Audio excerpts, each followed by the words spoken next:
أعوذ بالله من الشيطان الرجيم بسم الله الرحمن الرحيم الحمد للہ رب العالمین والصلاة والسلام علی نبینا محمد وعلی آلہ وصحبہ اجمعین اما بعد۔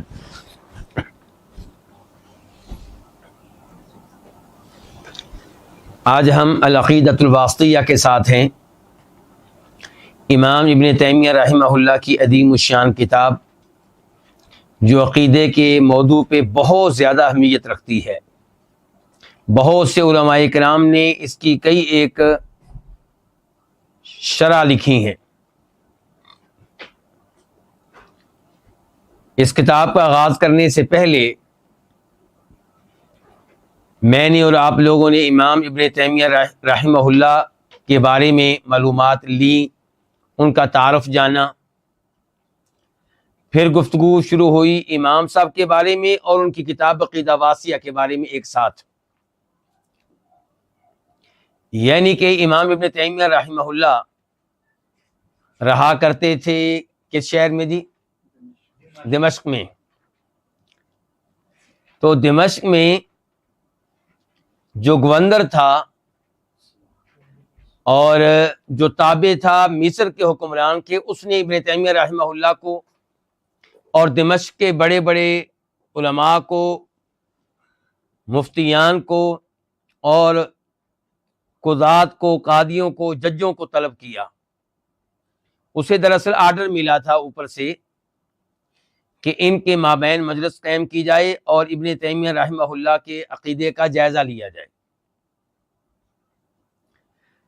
تو اس موضوع پہ جو گفتگو ہوئی اسے بعد میں ابن تیمیہ رحمہ اللہ نے لوگوں کے اصرار پہ تحریر کیا، بعد میں لکھا کہ اس مجلس میں کیا کچھ ہوا تھا، کون سے مسائل وہاں پہ ذکر کیے گئے، میرے کون کون سے عقیدے پہ اعتراض کیا گیا۔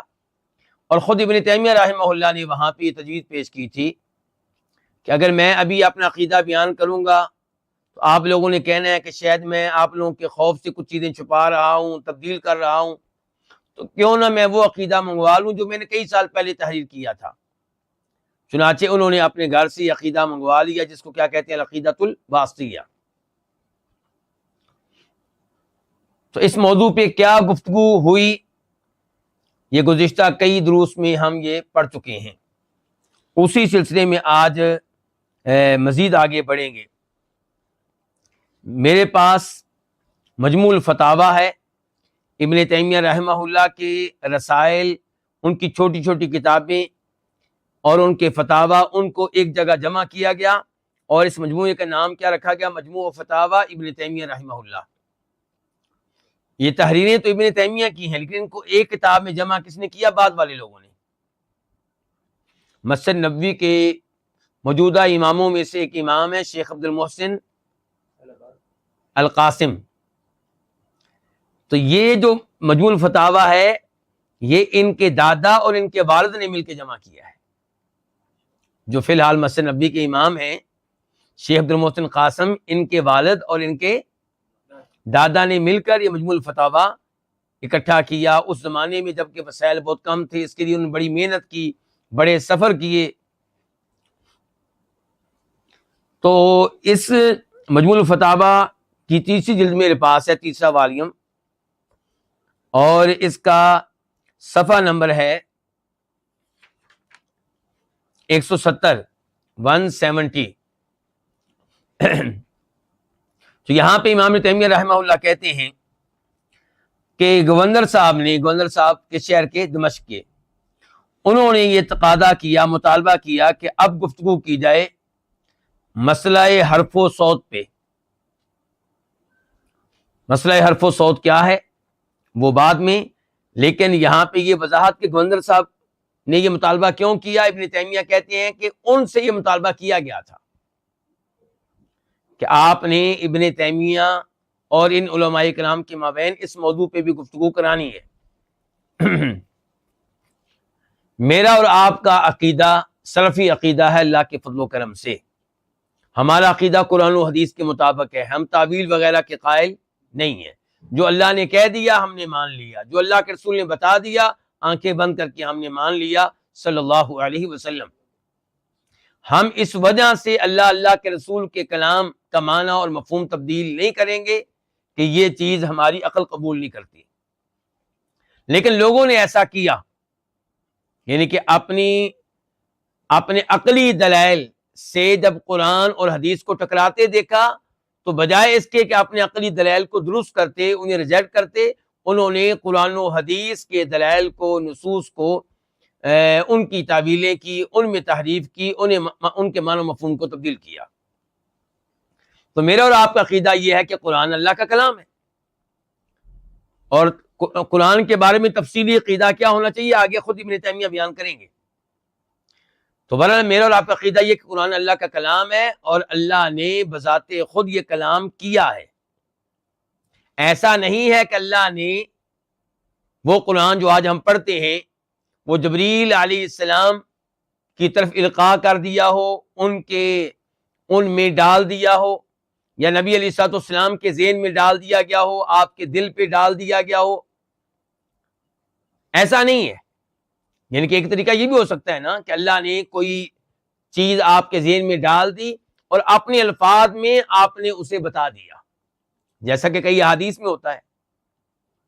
احادیث کیا ہیں؟ اللہ رب العزت آپ کے ذہن میں کوئی بات ڈالتے ہیں اور آپ اپنے الفاظ میں اسے بیان کر دیتے ہیں۔ کئی ایک احادیث اس طرح ہیں۔ قرآن ایسا نہیں ہے۔ قرآن کے الفاظ اور معنی دونوں اللہ رب العزت کی طرف سے ہیں۔ اللہ نے باقاعدہ قرآن کے ساتھ کلام کیا، قرآن پڑھا۔ جبریل علیہ السلام نے اللہ تعالیٰ سے قرآن سنا، اور انہوں نے یہ قرآن پہنچایا نبی علیہ الصلوۃ والسلام تک، اور آپ کے سامنے پڑھا، آپ نے ان سے سنا، صحابہ کرام نے پھر آپ سے سنا صلی اللہ علیہ وسلم۔ تو اس کا مطلب یہ ہوا کہ قرآن کے الفاظ، یہ کس کے الفاظ ہیں؟ اللہ رب العزت کے۔ تو اللہ نے کلام کیا تو اس کلام کے حروف بھی ہیں اور اس کلام کی آواز بھی ہے، اسی لیے تو جبریل نے سنا نا۔ تو اللہ کے کلام کے حروف بھی ہیں اور اللہ کے کلام کی آواز بھی ہے۔ یہ ہے درست عقیدہ۔ تو اب اس عقیدے کے اوپر گفتگو کا تقاضا کیا ہے دمشق کے گورنر نے۔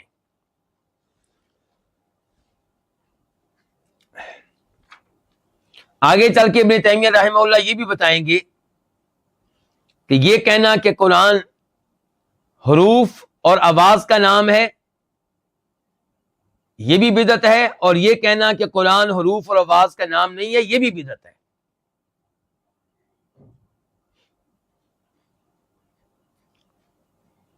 ابھی تھوڑی دیر پہلے میں نے کیا کہا تھا؟ مشکل ہو رہی بات سمجھنے میں ہے۔ دیکھیں فرق کریں بات میں۔ اللہ نے جب کلام کیا تو اس کے حروف بھی ہیں، اس کی آواز بھی ہے، یہ تو بالکل صحیح ہے۔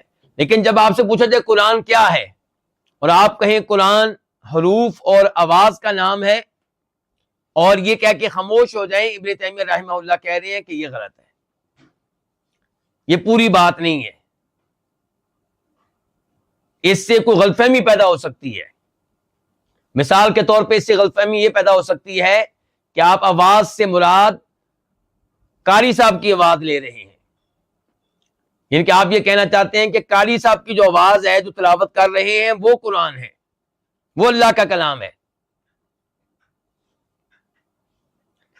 جبکہ قاری صاحب نے جو پڑھا وہ تو اللہ کا کلام ہے، لیکن جو آواز انہوں نے نکالی آواز ان کی اپنی ہے، وہ اللہ کی آواز نہیں ہے۔ تو یہ ان کے کہنے کا مطلب ہے۔ اور اگر کوئی کہے کہ نہیں قرآن حروف اور آواز کا نام نہیں ہے، اس کا مطلب ہے وہ اللہ تعالیٰ کی آواز کا انکار کر رہا ہے، تو وہ بھی غلط ہو گیا۔ اگر آپ یہ کہتے ہیں کہ قرآن آواز کا نام نہیں ہے، حروف کا نام نہیں ہے، تو آپ کہنا چاہتے ہیں کہ اللہ تعالیٰ نے باقاعدہ کلام کیا نہیں ہے، جبریل علیہ السلام نے اللہ سے کلام نہیں سنا، بس اللہ نے یہ کلام ڈال دیا ہے کسی کے ذہن میں، کسی مخلوق میں ڈال دیا ہے، اس میں اس کو پیدا کر دیا ہے، گویا کہ یہ مخلوق ہوگی، اللہ کی صفت نہ رہی۔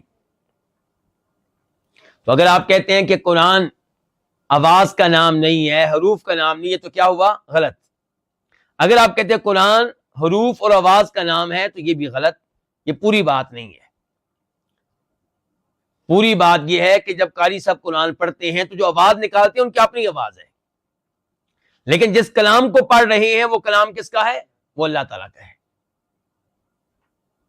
اور اس کے ساتھ ساتھ یہ بھی ذہن میں رہے کہ قرآن صرف حروف کا نام نہیں ہے، الفاظ کا نام نہیں ہے، قرآن الفاظ اور معنی کا نام ہے۔ قرآن حروف و الفاظ اور معنی دونوں کا نام ہے۔ تو اب یہ بات مجھے امید ہے کہ آپ کافی حد تک سمجھ چکے ہوں گے۔ اب آئیں، ابن تیمیہ رحمہ اللہ کہتے ہیں کہ جب گوندر نے یہ مطالبہ کیا تو میں نے کہا کہ کئی لوگ یہ کہتے ہیں کہ امام احمد اور ان کے اصحاب کا یہ عقیدہ ہے کہ قاری صاحب کی آواز اور مصحف کی سیاہی، قرآن مصحف وہ یعنی کہ مصحف جس میں لکھا جاتا ہے قرآن، جس کو ہم قرآن ہی کہہ دیتے ہیں، عربی اس کو کیا کہتے ہیں؟ مصحف۔ یعنی کہ یہ دیکھیں، یہ کیا ہے؟ یہ کیا ہے؟ یہ مصحف ہے۔ یہ کیا ہے؟ مصحف ہے۔ اور ہمارے لوگ عام طور پہ کیا کہہ دیتے ہیں؟ قرآن۔ کوئی بات نہیں، اس کے اندر قرآن ہی ہے۔ تو کہنے کا مطلب یہ کہ ابن تیمیہ کہہ رہے ہیں کہ کئی لوگ یہ سمجھتے ہیں کہ امام احمد اور ان کے اصحاب کا عقیدہ یہ تھا کہ قاری صاحب کی جو آواز ہے وہ قدیم ہے، ازلی ہے، شروع سے ہے، یعنی کہ مخلوق نہیں ہے، مخلوق نہیں ہے۔ اور مصاحف کی جو سیاہی ہے وہ بھی قدیم ہے، ازلی ہے، یعنی کہ مخلوق نہیں ہے۔ تو میں نے کہا کہ یہ جھوٹ ہے، امام احمد نے ایسی بات کبھی نہیں کہی، اور نہ کسی قابل اعتماد عالم دین نے بات کہی ہے، نہ امام احمد کے شاگردوں میں سے کسی نے کہی ہے، نہ کسی اور نے کہی ہے یہ بات، کیونکہ سب کو پتا ہے قاری صاحب کی آواز کیا؟ مخلوق ہے۔ اصل میں امام احمد یہ کہا کرتے تھے کہ قرآن جو ہے مخلوق نہیں ہے، اور قاری صاحب جب تلاوت کرتے ہیں تو تلاوت کرتے ہوئے جو الفاظ پڑھتے ہیں وہ الفاظ اصل میں کس کے ہیں؟ اللہ تعالیٰ کے۔ تو وہ کیا ہے؟ وہ مخلوق ہے؟ نہیں، وہ مخلوق نہیں ہے، وہ اللہ کی صفت ہے۔ تو کئی لوگوں نے یہ سمجھا، ان کو غلط فہمی ہوئی امام احمد کے مختلف الفاظ سن کر کہ شاید امام احمد اس معاملے میں اتنا آگے نکل گئے ہیں کہ ان کا عقیدہ یہ ہوگا کہ قاری صاحب کی جو آواز ہے وہ بھی مخلوق نہیں ہے، اور مصاحف میں جو سیاہی لکھی ہوئی ہے وہ بھی مخلوق نہیں ہے، جبکہ صحیح بات یہ ہے کہ مصاحف میں مصحف کو، قرآن کو جس سیاہی سے لکھا گیا وہ سیاہی کیا ہے؟ مخلوق ہے۔ قرآن کو، اللہ کے کلام کو جن اوراق پہ لکھا گیا وہ اوراق کیا ہیں؟ مخلوق ہیں۔ اور قاری صاحب کی آواز کیا ہے؟ مخلوق ہے۔ اسی لیے تو علماء حق تنبیہ کرتے ہیں، خبردار کرتے ہیں۔ کئی لوگ قرآن پہ قسم اٹھاتے ہیں، تو کیا قرآن پہ قسم اٹھانا جائز ہے کہ ناجائز؟ تو یہاں پہ یہی مسئلہ ہے۔ اگر قرآن کریم اٹھایا، جیسے یہ میں نے اٹھا پکڑا ہوا ہے، اگر یہ قرآن کریم اٹھا کر اس کے اوپر ہاتھ رکھ کے آپ قسم جب اٹھاتے ہیں، اگر آپ کی اس سے مراد وہ اللہ کا کلام ہے جو اس میں لکھا ہوا ہے تو یہ قسم جائز ہے، کیونکہ اللہ کا کلام اللہ کی صفت ہے، اور اللہ تعالیٰ کی قسم اٹھانا جائز ہے، اللہ کی صفات کی قسم اٹھانا بھی جائز ہے، لیکن مخلوق کی قسم اٹھانا جائز نہیں ہے۔ تو جب آپ یرحمک اللہ، تو جب آپ یہ قرآن کریم پکڑ کر قسم اٹھاتے ہوئے آپ کے ذہن میں کیا ہے؟ یہ گتا اور اس کے اندر جو اوراق ہیں وہ، جو اس کے اندر سیاہی ہے، تو پھر یہ مخلوق کی قسم اٹھا رہے ہیں، یہ جائز نہیں ہے۔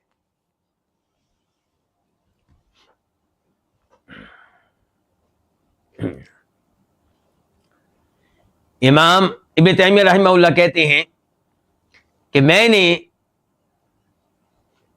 گھر سے جب عقیدہ منگوایا، کون سا عقیدہ؟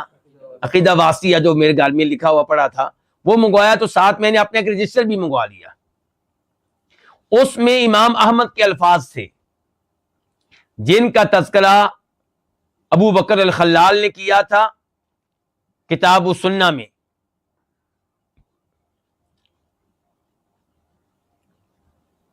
تو میں نے وہ عبارت پڑھی، اس میں کیا ہے کہ امام احمد کہتے ہیں کہ من قال لفظی بالقرآن مخلوق فہو جہمی ومن قال غیر مخلوق فہو مبتدع. جو یہ کہے کہ قرآن کریم کے ساتھ میرے الفاظ مخلوق ہیں تو وہ جہمی ہے. جہمی سے مراد وہ لوگ جو اللہ تعالیٰ کی صفات کا انکار کرتے ہیں، اور جو یہ کہتے ہیں کہ قرآن اللہ کی صفت نہیں ہے بلکہ اللہ کی مخلوق ہے، کیونکہ وہ اللہ کی صفات کو مانتے نہیں. تو یہ کہے کہ جب میں قرآن پڑھتا ہوں تو قرآن پڑھتے ہوئے جو الفاظ میں ادا کرتا ہوں وہ مخلوق ہیں تو وہ جہمی ہے.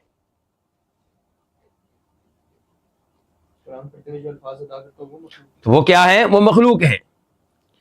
اور جو یہ کہے کہ مخلوق نہیں ہے تو وہ بدعی ہے. دو کے اوپر الگ الگ حکم لگا رہے ہیں، اس کے اوپر ذرا غور کرنا ہے ہم نے. وہ کیسے؟ لفظ جو ہے نا، لفظ جو بھی ادا، لفظی بالقرآن، لفظ، اس کے دو معنی ہو سکتے ہیں. ایک یہ ہے کہ لفظ سے مراد ہوں الفاظ. مثال کے طور پہ قل هو اللہ احد، یہ کیا ہے؟ یہ الفاظ ہیں.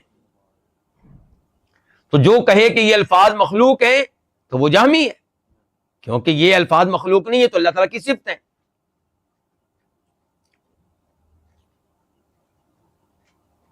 اچھا، اور جو یہ کہے کہ نہیں یہ مخلوق نہیں ہے تو وہ کیا ہے؟ وہ بدعی ہے. وہ بدعی کیسے ہو گیا؟ اس کو آپ نے بدعی کہہ دیا کیونکہ اس کے الفاظ بھی مشکوک قسم کے ہیں. کچھ لوگ یہ سمجھتے ہیں کہ میں انسان کا جو عمل ہے، انسان کا عمل، یہ انسان کی اپنی تخلیق ہے، اللہ کی تخلیق نہیں ہے.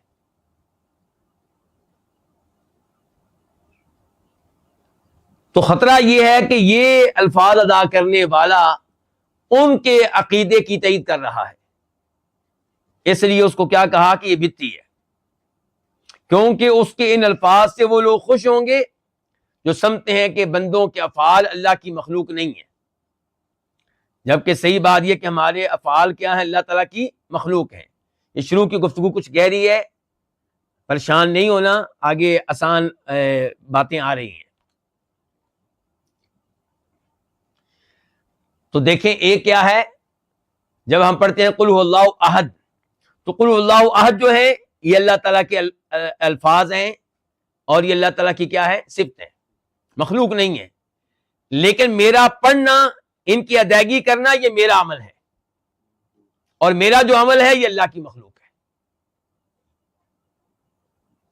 یہ کیا ہے؟ یہ اللہ تعالیٰ کی مخلوق ہے. لیکن اس انداز سے مجمل قسم کا جملہ بول دینا امام احمد اس سے روکا کرتے تھے.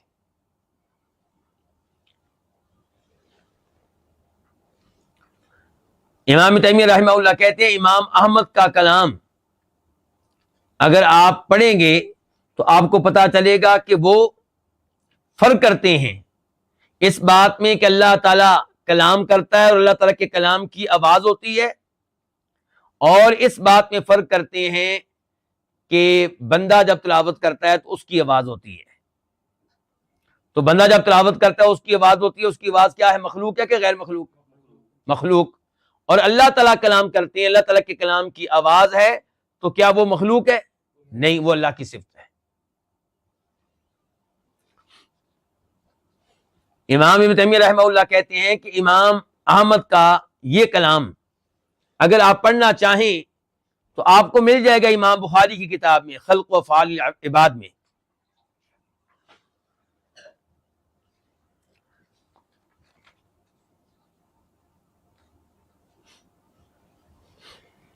آگے چل کے امام تیمیہ رحمہ اللہ کہتے ہیں کہ قرآن سارے کا سارا اللہ کا کلام ہے. قرآن کے حروف بھی، قرآن کے معنی بھی. قرآن صرف حروف کا نام نہیں ہے، قرآن صرف معنی کا نام نہیں. قرآن کس کا نام ہے؟ حروف اور معانی کا. قرآن کس کا نام ہے؟ اب نہیں ہے میرے ساتھ سو. حروف اور معانی کا. آواز بھی ہے، ہو حرف میں آ گیا وہ تو. جب آپ حرف کہتے ہیں نا، در حقیقت آپ نے آواز کا اقرار کر لیا. ٹھیک ہے. ابن تیمیہ رحمہ اللہ کہتے ہیں کہ جب کلام کے موضوع پہ گفتگو ہو رہی تھی، قرآن کے موضوع پہ، اللہ کے کلام کے موضوع پہ، تو میں نے صدر الدین ابن وکیل سے کہا. کس شخصیت کا نام آیا ہے؟ صدر الدین ابن وکیل. یہ ابن مراحل کے نام سے مشہور ہیں. ابن مراحل یہ شافی ہیں، 716 ہجری میں فوت ہوئے ہیں. 716. ابن تیمیہ کا فوت ہوئے ہیں 728 میں. ماشاءاللہ، اللہ آپ کو جزائے خیر دے انس بھائی، آپ نے یاد رکھا ماشاءاللہ. 728 فوت ہوئے ہیں کون؟ ابن تیمیہ رحمہ اللہ. اور یہ صدر الدین ابن وکیل اس مجلس میں موجود ہیں، شافی ہیں. اور یہ مجلس کس سال ہو رہی ہے ویسے؟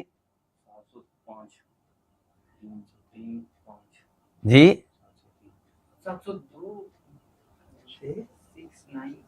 نہیں، یہ مجلس ہو رہی ہے 700، میں اگر بول نہیں رہا 704 میں ہو رہی ہے.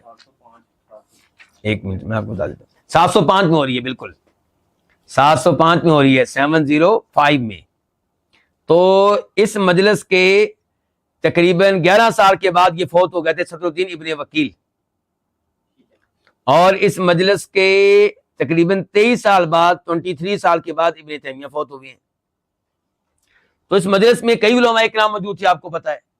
تو کہتے ہیں کہ میں نے جب یہ گفتگو ہماری چل رہی تھی تو صدر الدین ابن وکیل شافی سے کہا.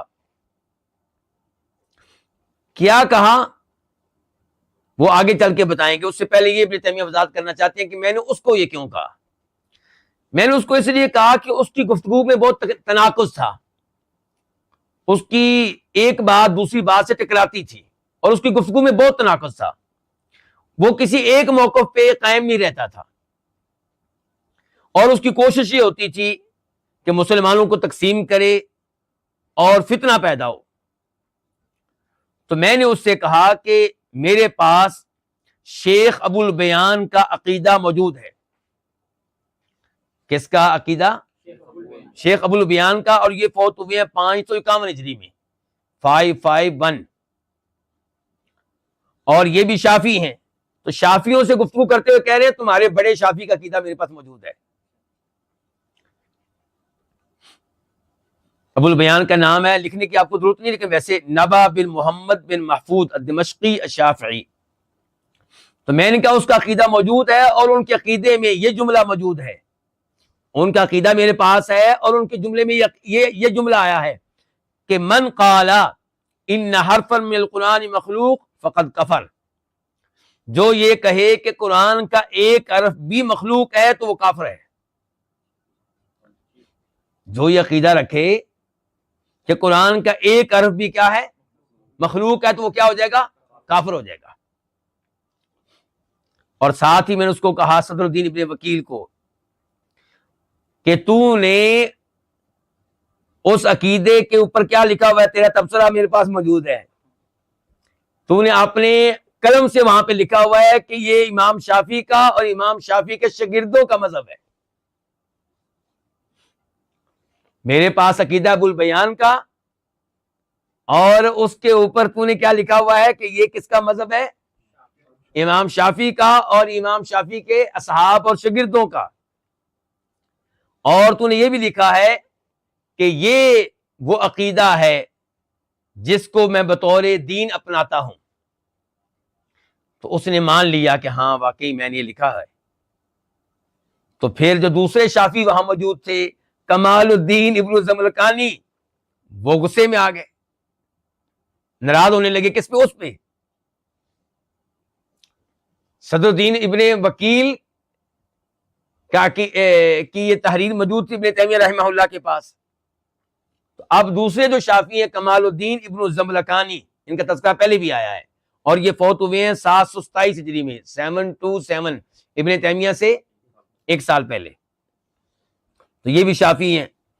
تو یہ ناراض ہونے لگے، اعتراض کرنے لگے. کس پہ؟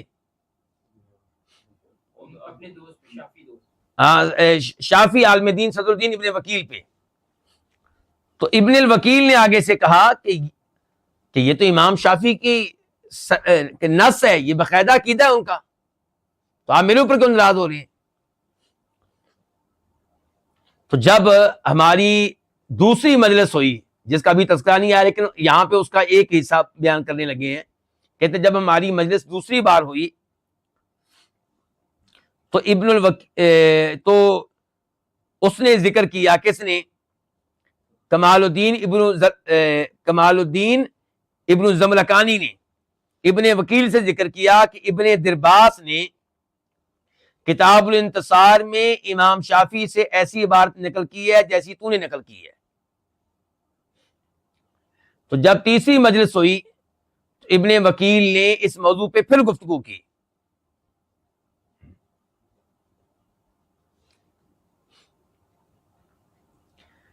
تو پھر کیا ہوا؟ پھر کمال الدین نے ابن الوکیل سے کہا، کمال الدین ابن الزملکانی نے ابن وکیل سے کہا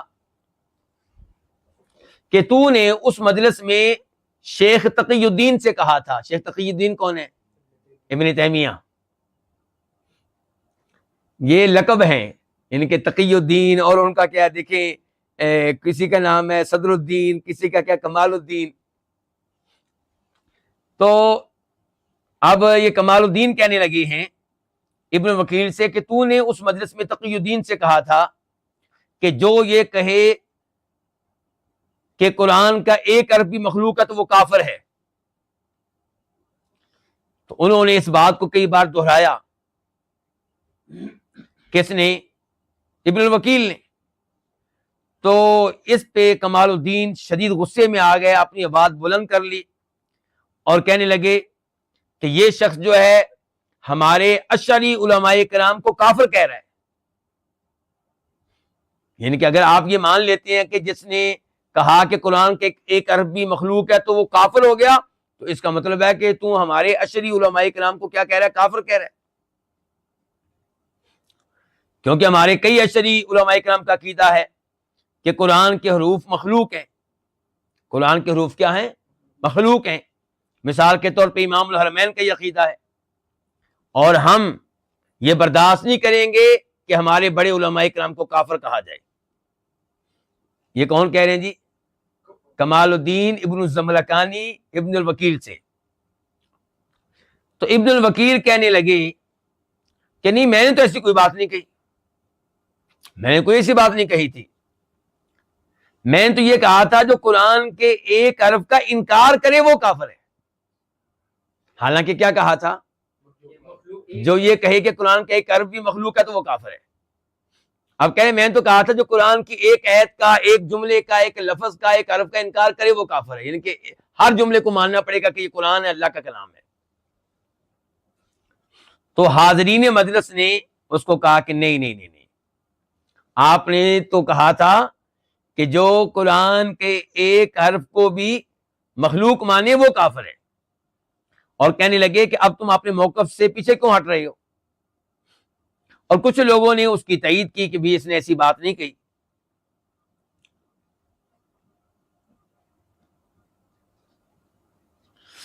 تو وہ گوندر صاحب کہنے لگے عجیب بات ہے، ایک جو ہے وہ تکذیب کر رہا ہے اور ایک جو ہے وہ اس کے حق میں گواہی دے رہا ہے.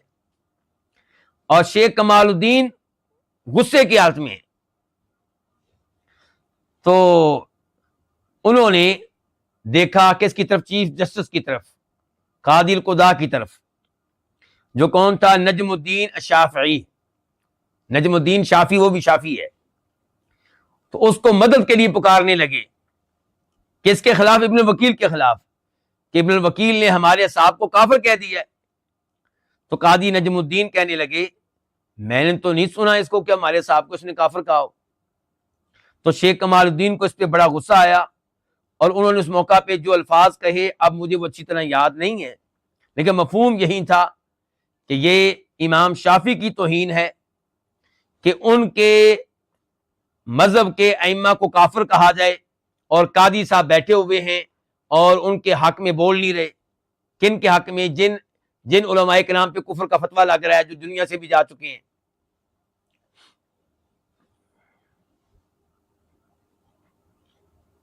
ابن تیمیہ کہتے ہیں کہ جو کچھ شیخ کمال الدین نے چیف جسٹس نجم الدین کے حق میں کہا یہ میں نہیں سن سکا، لیکن میں نے دوسروں سے پوچھا جو وہاں پہ موجود تھے کہ کیا انہوں نے واقعی ایسی گفتگو ان سے سنی ہے، تو انہوں نے کہا نہیں، ایسی گفتگو تو انہوں نے نہیں کی۔ لیکن بہرحال جو قاضی القضاة تھے نجم الدین، انہوں نے یہ سمجھا کہ یہ جو کچھ کہا جا رہا ہے کہ جناب والا یہ امام شافعی کی توہین ہے اور ان کے لیے عار ہے کہ ان کی مذہب کے ائمہ کو کافر کہا جا رہا ہے، ان کی مدد نہیں کی جا رہی، تو انہوں نے سمجھا کہ نشانہ وہ بن رہے ہیں، کیونکہ شافعی مذہب کے قاضی تو وہی ہیں اور وہ شافعی مذہب کے علماء کی مدد نہیں کر سکے، اور یہ کہ کمال الدین جو ہیں ان کو مراد لے رہے ہیں، ان پہ طنز کر رہے ہیں۔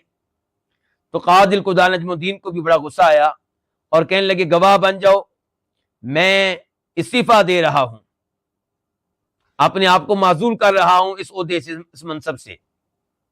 اور پھر وہ ذکر کرنے لگے وہ اسباب جن کی وجہ سے وہ عزت کے حقدار ہیں اور اس بات کے حقدار ہیں کہ ان کو ایک پروٹوکول دیا جائے اور ان کو مقام و مرتبہ دیا جائے۔ اور آپ نے اس گفتگو میں وہ جو گورنر صاحب تھے ان کو بھی وہ گواہ بنا رہے تھے، کیوں جی گورنر صاحب ایسے کہہ رہے تھے بار بار، کیوں جی گورنر صاحب ایسا ہے کہ نہیں ہے۔ تو میں نے بھی اس موقع پہ ایسی گفتگو کی جس کا خلاصہ یہی تھا کہ آپ کی عزت کرنی چاہیے اور آپ واقعی اس قابل ہیں کہ آپ کو مقام و مرتبہ دیا جائے۔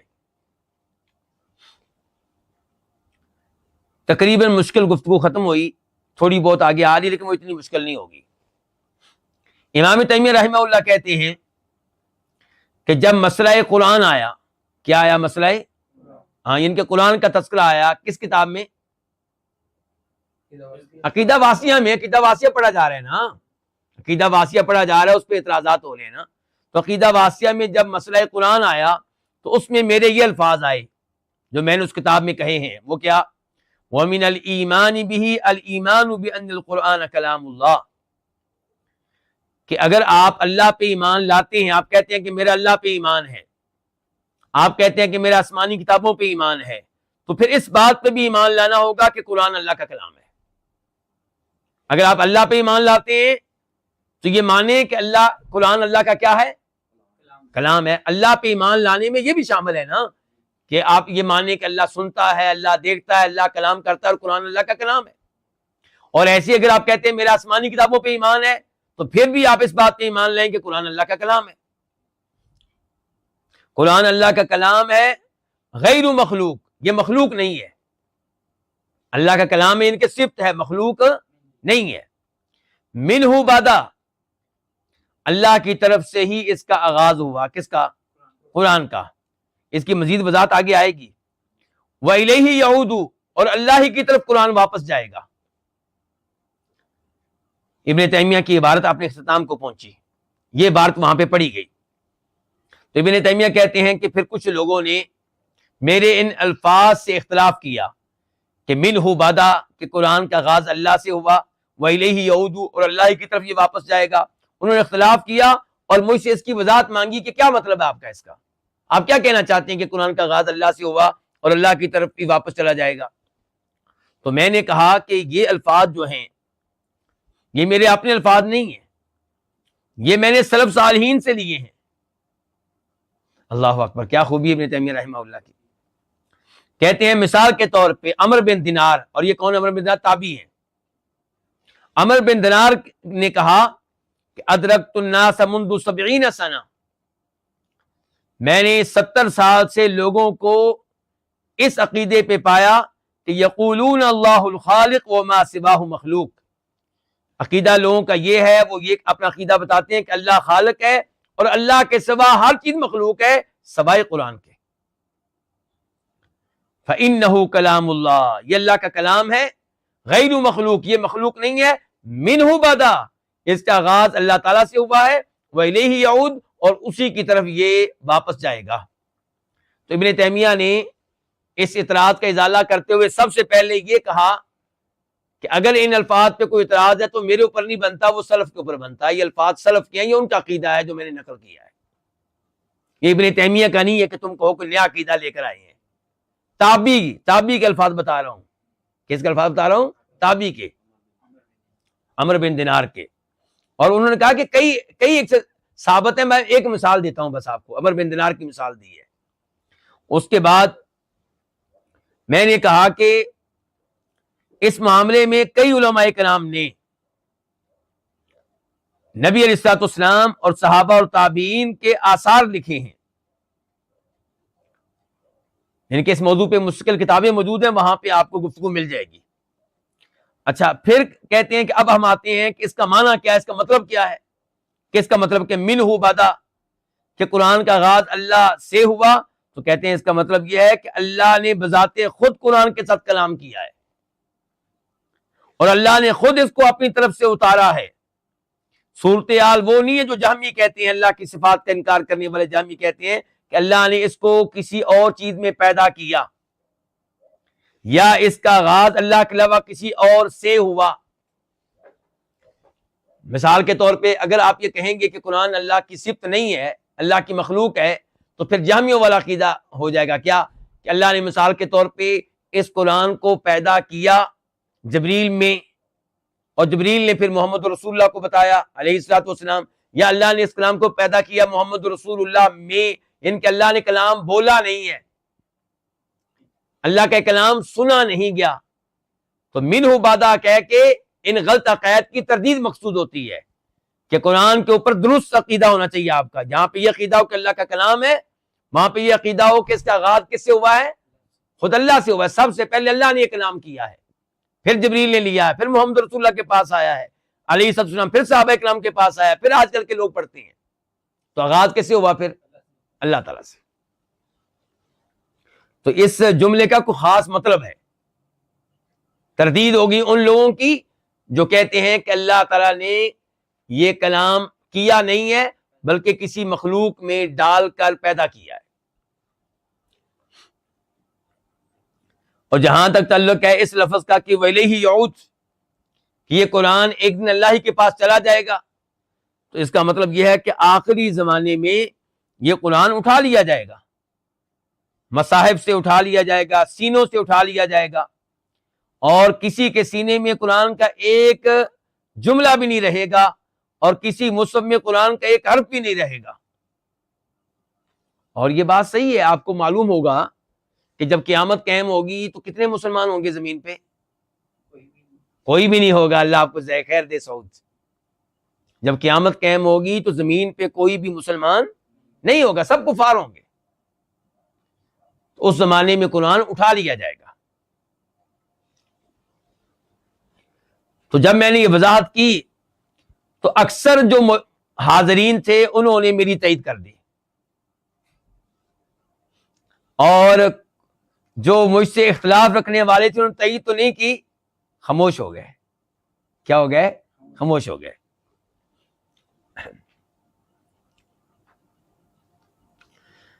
پھر عقیدہ واسیہ میں یہ الفاظ آئے. کیا الفاظ؟ کہ قرآن پہ اگر آپ ایمان رکھتے ہیں تو اس بات پہ ایمان رکھنا ہوگا کہ قرآن اللہ کا کلام ہے. وہی الفاظ جو پہلے گزرے ہیں. منزل، یہ اللہ کی طرف سے اتارا گیا ہے. غیر مخلوق، یہ مخلوق نہیں ہے بلکہ اللہ کی کیا ہے؟ صفت. منہ بدا، اس کا آغاز اللہ سے ہوا ہے. وَإِلَيْهِ يَعُودُ، اللہ کی طرف واپس جائے گا. اس کے بعد مزید وَأَنَّ اللَّهَ تَكَلَّمَ بِهِ حَقِيقَةً، اور اللہ نے حقیقی طور پہ قرآن کے ساتھ کلام کیا ہے. اس کو مجازی طور پہ نہ سمجھا جائے. یہ کیا ہے؟ واقعی اللہ نے کلام کیا ہے، حقیقی طور پہ اللہ کا یہ کلام ہے. وَأَنَّ هَذَا الْقُرْآنَ، اور بے شک یہ قرآن جس کو اللہ نے محمد صلی اللہ علیہ وسلم پہ اتارا ہے، ہوا کلام اللہ حقیقتاً، یہ اللہ تعالیٰ کا کلام ہے حقیقی طور پہ. لا کلام غیرہ، کسی اور کا یہ کلام نہیں ہے. ولا يجوز اطلاق القول، اور یہ کہنا جائز نہیں ہے کہ بأنه حکایت عن کلام اللہ او عبارت، کہ یہ اللہ کے کلام سے عبارت ہے. کیا مطلب؟ یعنی کہ جو کچھ اللہ تعالیٰ کہنا چاہتے تھے کسی اور نے اپنے الفاظ میں کہہ دیا ہے. سمجھا رہی علماء کرام؟ ایسا کچھ نہیں ہے، بلکہ اللہ، یہ الفاظ بھی اللہ تعالیٰ کے، معنی بھی اللہ تعالیٰ کا، اور باقاعدہ اللہ نے اس کے ساتھ کیا کیا ہے؟ کلام کیا ہے.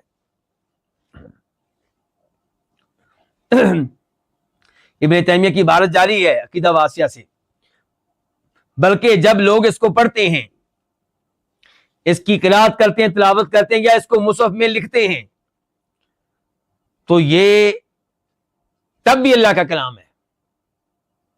جب قاری صاحب پڑھتے ہیں تب بھی یہ کیا ہے؟ اللہ کا کلام ہے. جب لکھنے والا اس کو کسی کتاب میں لکھتا ہے، کسی رجسٹر میں لکھتا ہے، صفحات پہ لکھتا ہے، تب بھی یہ اللہ کا کلام ہے. یعنی کہ یہ نہیں کہ اب آپ کہیں گے کہ اب قاری صاحب پڑھ رہے ہیں تو یہ کلام قاری صاحب کا ہو گیا، لکھ رہے ہیں تو لکھنے والے کا کلام ہو گیا. نہیں، ایسا نہیں ہے، یہ اب بھی اللہ کا کلام ہے. کیوں جی؟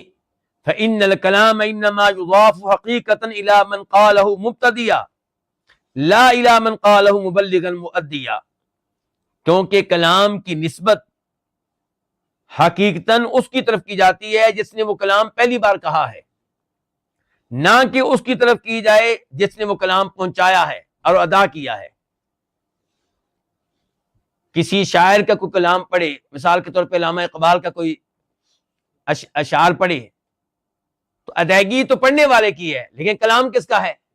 علامہ اقبال کا ہے. تو کہہ رہے ہیں کہ قرآن کریم قاری صاحب پڑھ رہے ہیں تو تب بھی وہ کیا ہے؟ اللہ کا کلام ہے.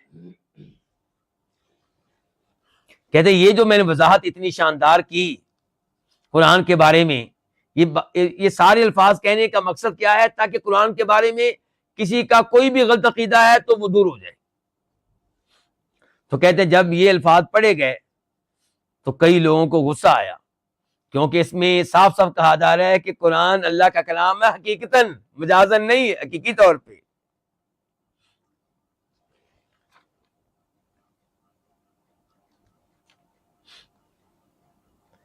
لیکن بعد میں جب میں نے یہ واضح کیا کہ اگر تم کہو گے یہ اللہ کا کلام ہے مجازی طور پہ، تو مجاز تو وہ ہوتا ہے جس کی نفی کرنی ممکن ہو، جس کی کیا ہو سکتی ہے؟ نفی ہو سکتی ہے جس کی. تو اس لیے ہم کہیں گے قرآن اللہ کا کلام ہے حقیقی طور پہ، اور اس کی نفی کرنی درست نہیں ہے. اور پھر جب میں نے سلف صالحین کے اقوال ذکر کیے، اور نہیں معذرت کے ساتھ، پھر جب میں نے یہ وعدہ کیا کہ جو لوگ دنیا سے جا چکے ہیں ان کے اقوال کہیں پہ پڑھے جائیں، اور جو شعراء جا چکے ہیں ان کے شعر پڑھے جائیں، تو یہ ان کا کلام ہوگا حقیقتاً، اس کا نہیں ہوگا جو پڑھ رہا ہے. تو کیا قرآن کی شان شعراء کے شعروں سے بھی کمتر ہے؟ کہ شعراء کے شعر تو منسوب ہو کن کی طرف؟ ان شاعروں کی طرف جنہوں نے پہلی بار وہ شعر کہے تھے. اور قرآن کی نسبت ہو جائے جناب آج کل کی تلاوت کرنے والوں کی طرف، ان کا کلام ہے.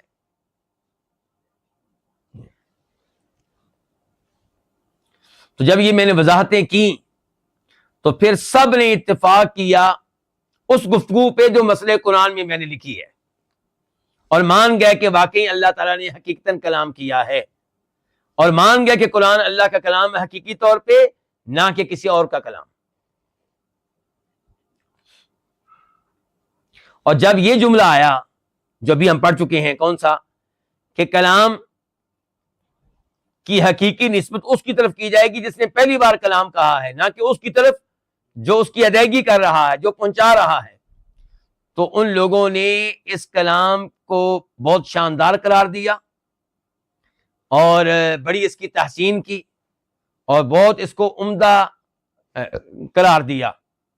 اور جو میرا سب سے بڑا مخالف تھا وہ بھی اس کلام کی تعظیم کرنے لگا کہ یہ آپ نے بہت اچھا لکھا ہے. مثال کے طور پہ ابن وکیل اور دوسرے، اور ابن الوکیل نے خوشی کا اظہار کیا اس کے اوپر اور کہا کہ آپ نے ہمارے شبہات کو دور کر دیا ہے، ہمارے سینوں کو ٹھنڈک پہنچائی ہے، اور اس قسم کی مزید اس نے کئی تعریفیں کی. اس کے بعد جب تذکرہ آیا آخرت پہ ایمان لانے کا، تذکرہ کس میں آیا؟ عقیدہ واسطیہ پڑھا جا رہا ہے نا. اور اس کی تفصیل ذکر کی گئی تو انہوں نے اس کی بھی بڑی تعریف کی اور کہا بہت شاندار کلام آپ نے لکھا ہے کس موضوع پہ؟ یوم آخرت پہ، ایمان کے مسئلے پہ جو تفصیلات آپ نے لکھی ہیں نا بڑی شاندار ہیں. اور یہ تفصیلات کیا ہیں اس کا آپ کو انتظار کرنا ہوگا. یہ کتاب ہم نے پڑھنی ہے تو وہاں پہ یہ تفصیلات آئیں گی آخرت کے بارے میں بھی. اس کا مطلب ہے بڑی شاندار گفتگو ہوگی. تو مجھے امید ہے کہ اب آپ مجھے بیچ میں چھوڑ کر نہیں جائیں گے. عقیدہ واسیہ کا سفر انشاءاللہ ہمارا ایک ساتھ جاری رہے گا. اللہ میری اور آپ کی زندگیوں میں برکتیں ڈالے اور اللہ مجھے اور آپ کو اخلاص دے. کہتے ہیں پھر اس کے بعد تذکرہ آیا اس گفتگو کا جس کا تعلق ہے تقدیر پہ ایمان لانے سے. اور میں نے اس میں ذکر کیا ہے کہ تقدیر پہ ایمان لانے کے 2 درجے ہیں. کتنے درجے ہیں؟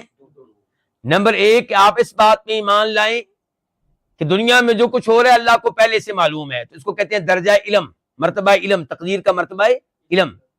اور اسی کے تابع ہے پھر تحریر بھی، کتابت بھی، کہ اللہ کو معلوم تھا اور اللہ نے لکھوا بھی لیا تھا. جو کچھ دنیا میں ہو رہا ہے یہ اللہ کو پہلے سے معلوم ہے اور اللہ نے لکھوا بھی لیا تھا. تو یہ ایک درجہ ہو گیا. اور چاہیں تو ان کو 2 بھی بنا سکتے ہیں، لیکن ابن تیمیہ نے ان کو 1 بنایا اس جگہ پہ. اور پھر دوسرا درجہ جس کا تذکرہ کیا، دوسرا مرتبہ تقدیر کا، وہ کیا ہے؟ اللہ کی مشیت پہ ایمان. کہ دنیا میں جو کچھ ہوتا ہے وہ اللہ کے ارادے اور مشیت سے ہوتا ہے. ایسا ممکن نہیں ہے کہ کوئی بدماش، کوئی بادشاہ ایسی حرکت کر جائے جو اللہ تعالی کی اجازت نہ ہو. جو گناہ ہو رہے ہیں اللہ کی اجازت سے ہو رہے ہیں. اللہ کی مرضی نہیں ہے اس میں، اللہ کی محبت نہیں ہے. مرضی سے مراد رضا، اللہ کی خوشی، اللہ کی محبت ان گناہوں میں نہیں ہے. لیکن اللہ کا ارادہ ہے، مشیت ہے، اللہ نے اجازت دی ہے تو یہ کام ہو رہے ہیں. اللہ کی اجازت کے بغیر کوئی پر بھی نہیں مار سکتا. تو یہ دوسرا درجہ تقدیر کا کیا ہوا؟ اللہ کی مشیت پہ ایمان. اور اسی کے تابع یہ ہے کہ اس پہ ایمان کہ ہر چیز کا خالق اللہ تعالیٰ ہے. تو یہ تفصیلات جب انہوں نے پڑھی اور دیگر جو میں نے عظیم قواعد تقدیر کے موضوع پہ ذکر کیے انہوں نے پڑھے تو اس کی بھی انہوں نے بڑی تعریفیں کی.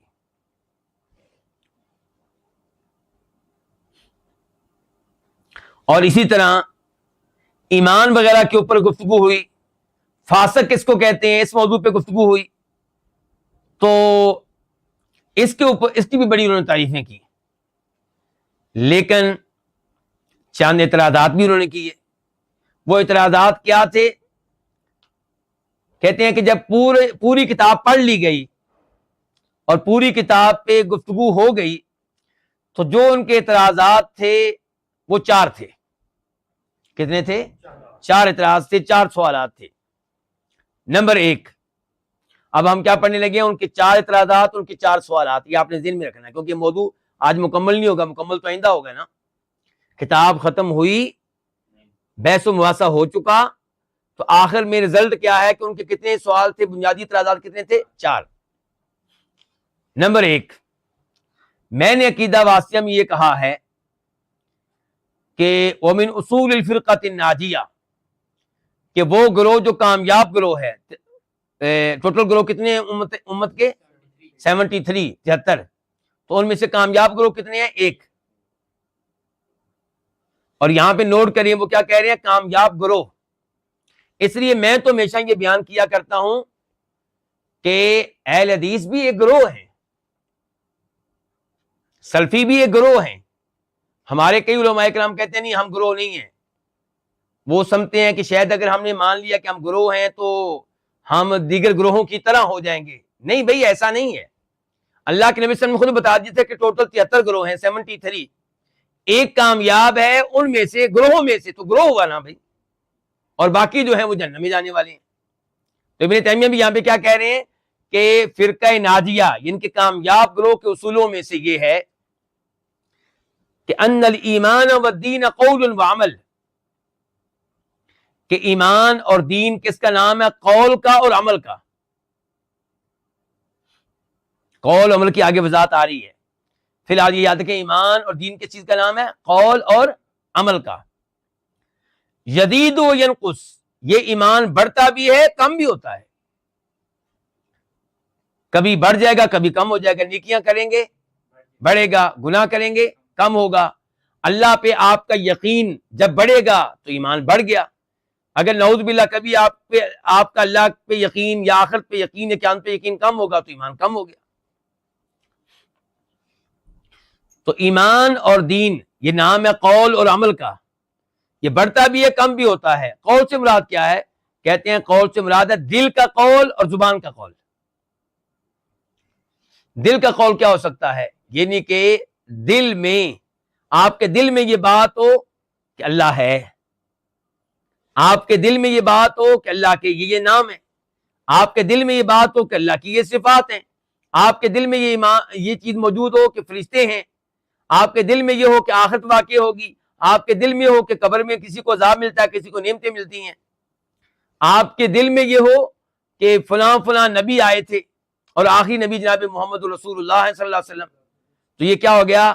دل کا قول. اور زبان کا کیا کہ زبان سے پھر آپ اقرار کریں. مثال کے طور پہ یہ زبان سے کہنا پڑے گا اشہد ان لا الہ الا اللہ واشہد ان محمد عبدہ ورسولہ، کہ میں اعلان کرتا ہوں، شہادت دیتا ہوں، اقرار کرتا ہوں کہ اللہ کے علاوہ کوئی عبادت کے لائق نہیں، اور میں یہ بھی مانتا ہوں، اقرار کرتا ہوں کہ محمد اللہ کے بندے اور اللہ کے رسول ہیں صلی اللہ علیہ وسلم. تو ایمان ان دو چیزوں کا نام ہے. اگر کوئی دل میں اللہ پہ یقین رکھتا ہے، رسولوں پہ یقین رکھتا ہے، آخرت پہ رکھتا ہے، زبان سے نہیں کہتا اشہد ان لا الہ الا اللہ واشہد ان محمد عبدہ ورسولہ، تو کیا وہ مسلمان ہوگا؟ نہیں، وہ مسلمان نہیں ہے. اسی لیے ابو طالب مسلمان نہیں کہلائے. حالانکہ وہ ابو طالب آپ کے چچا جانتے تھے کہ میرا بھتیجا بالکل ٹھیک ہے، اس کی باتیں بالکل ٹھیک ہیں. اور فرعون کے بارے میں بھی یہی معلوم ہوتا ہے قرآن سے کہ وہ دلی طور پہ جانتا تھا کہ میں رب نہیں ہوں، رب اور ہے. وہ رب ہے جس کو موسیٰ علیہ السلام نے رب مانا ہے. لیکن کیا فرعون کو مومن کہیں گے؟ نہیں. کیوں؟ کیونکہ زبان سے اقرار نہیں کیا. اور منافقین کی طرف آ جائیں، انہوں نے تو کلمہ پڑھ لیا تھا لیکن ان کے دل میں موجود نہیں تھا. اس لیے ایمان کس کا نام ہے؟ یعنی قول اور عمل کا. قول اور عمل کا. قول کی تفصیل کیا ہے کہ دل کا قول اور زبان کا قول. اور عمل کی طرف آ جائیں تو دل کا عمل، زبان کا عمل اور اعضاء کا عمل. دل کا عمل کیا؟ مثال کے طور پہ نیت. اخلاص کہاں ہوتا ہے؟ دل میں. جس اللہ کو رب مانتے ہیں اس سے محبت وہ کہاں ہوگی؟ دل میں. اس کی فرما برداری کہاں ہوگی؟ دل میں. اور پھر آپ آ جائیں کس کے؟ زبان کی طرف. تلاوت کس سے آپ کریں گے؟ زبان سے. اور اعضاء کی طرف آ جائیں، جب آپ نماز پڑھیں گے، رکوع میں جائیں گے تو یہ زبان کے ساتھ جائیں گے رکوع میں؟ اعضاء کے ساتھ. ایسے ہی ہے، یعنی کہ دیگر اعضاء کے ساتھ. دیگر اعضاء کے ساتھ آپ رکوع میں جائیں گے، سجدے میں جائیں گے، قیام کریں گے وغیرہ وغیرہ. تو جب یہ بات پڑھی گئی ایمان کا یہ تعارف، ایمان کی یہ تعریف، ایمان کس کو کہتے ہیں، یہ بات جب میری پڑھی گئی تو انہوں نے کہا کہ اگر یہ فرقہ ناجیہ کا اصول ہے، کامیاب گروہ کے اصولوں میں سے یہ ایک اصول ہے، تو اس کا مطلب یہ ہے کہ فرقہ ناجیہ سے وہ لوگ نکل گئے جنہوں نے یہ عقیدہ نہیں اپنایا جو آپ نے لکھا ہے. تو اس طرح تو ہمارے کئی وہ علماء نکل جائیں گے جو اہل کلام میں سے ہیں، جو کہا کرتے تھے کہ ایمان صرف تصدیق کا نام ہے. ہمارے کئی علماء کرام کیا کہا کرتے تھے؟ یہ کون کہہ رہے ہیں؟ مجلس میں بیٹھے ہوئے لوگ ابن تیمیہ سے کہہ رہے ہیں کہ اگر آپ کی بات مان لی جائے تو ہمارے کئی علماء کرام جو فوت ہو چکے، دنیا سے جا چکے، تو اس کا مطلب یہ ہے کہ وہ کامیاب گروہ کا حصہ نہیں ہوں گے، کیونکہ ان میں سے کئی کا یہ عقیدہ تھا کہ ایمان نام ہے تصدیق کا. زبان سے بھی کہیں اچھی بات ہے، لیکن اصل ایمان کس کو کہتے ہیں؟ دل کی تصدیق، دل میں ایمان لے آنا. سمجھ رہے نا بات کو؟ اور کئی ہمارے اصحاب یہ کہتے تھے کہ ایمان نام ہے دل کی تصدیق اور تائید کا اور زبان سے اقرار کا، یعنی کہ عمل کا تذکرہ نہیں ہے اس میں. کس کا تذکرہ نہیں ہے؟ عمل کا. تو اگر یہ کامیاب گروہ میں سے نہیں ہے، اس کا مطلب یہ ہے کہ پھر یہ ہلاک ہو جائیں گے، جہنم میں جائیں گے. جب کامیاب گروہ میں سے نہیں ہے تو اس کا مطلب دوست کی ہوں گے. تو یہ وہ اعتراض کر رہے ہیں کس کے اوپر؟ ابن تیمیہ رحمہ اللہ کے اوپر. تو یہ ان کا پہلا اعتراض، پہلا سوال ہے. اب اس کا جواب ابھی نہیں آیا، ابھی باقی 3 سوال آئیں گے، پھر وہ ان کے جواب دیں گے. تو معذرت کے ساتھ کہ یہ گفتگو نامکمل چھوڑنا پڑے گی. تو یہ بڑے اہم 4 سوال اور اعتراض ہیں اور بڑے اہم ان کے جوابات ہیں. تو انشاءاللہ یہ موضوع آئندہ درس میں مکمل کریں گے. اللہ رب العزت سے دعا ہے کہ اللہ تعالی ہمیں اپنے عقائد صحیح معنوں میں پڑھنے کی، سمجھنے کی اور غلط عقائد سے بچنے کی توفیق عنایت فرمائے، اور اللہ تعالی ہمیں ان میں شامل فرمائے جو کامیاب گروہ میں سے ہوں گے، جو 73 گروہوں میں سے اس گروہ کا حصہ ہوں گے جو کامیاب گروہ ہے. اللہ تعالیٰ گمراہ فرقوں سے ہمیں محفوظ رکھے. وصلی اللہ تعالی علی نبینا محمد وعلی آلہ وصحبہ اجمعین.